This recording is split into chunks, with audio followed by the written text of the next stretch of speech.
So, what does it take to be successful with continuous testing? The next 5 minutes I want to talk about this topic. I want to share with you my thoughts on that topic.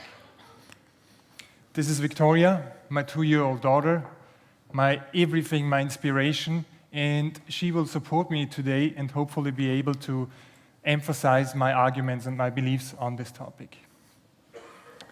So let's start with a definition. What is it? What is continuous testing?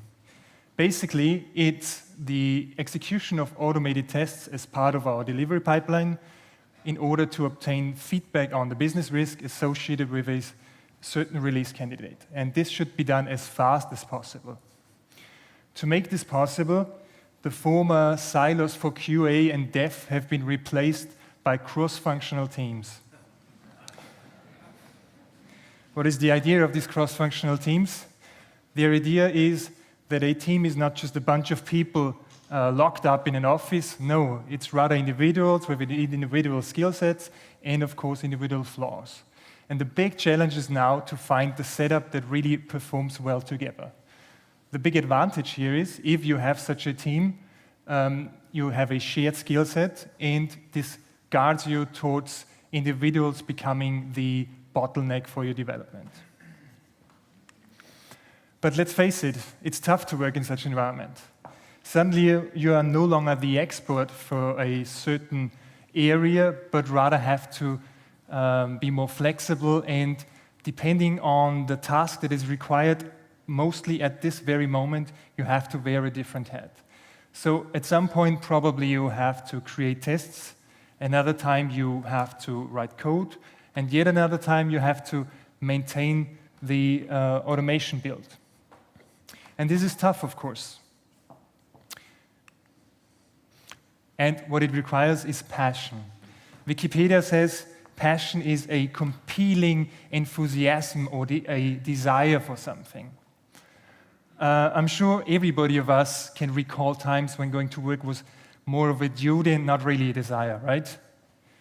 But to really deliver outstanding performance, you have to be desirable, you have to be passionate about what you're doing. You can see her facial expression. This is real passion. It took me 1 hour that day to get her off the seesaw again.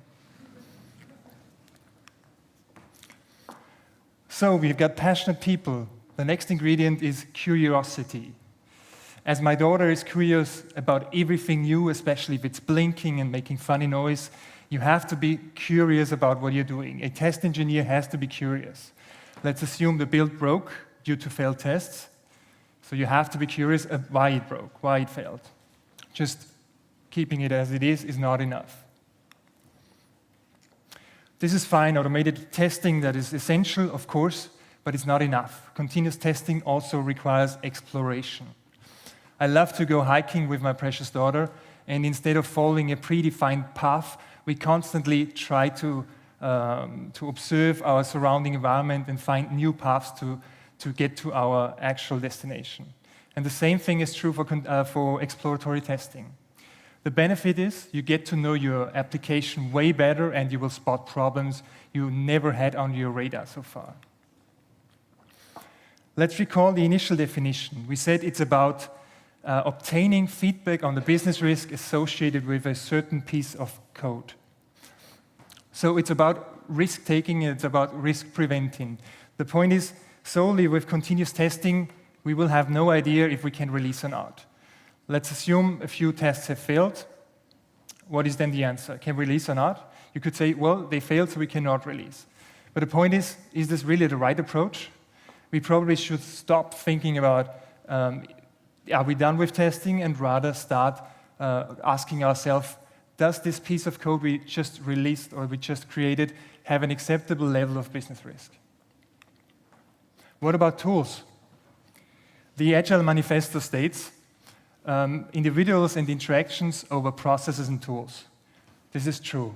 You can have the best tools in the market, but you still will fail if you do not have the right people on board or if you stick to outdated processes. Nevertheless, tools are important. We know that. If you have the right tool in place, you will be able to automate your pipeline and really focus on your actual business. Last thing I want to share with you is this quote from Gene Kim, the founder of Tripwire. He said, "All unicorns used to be horses."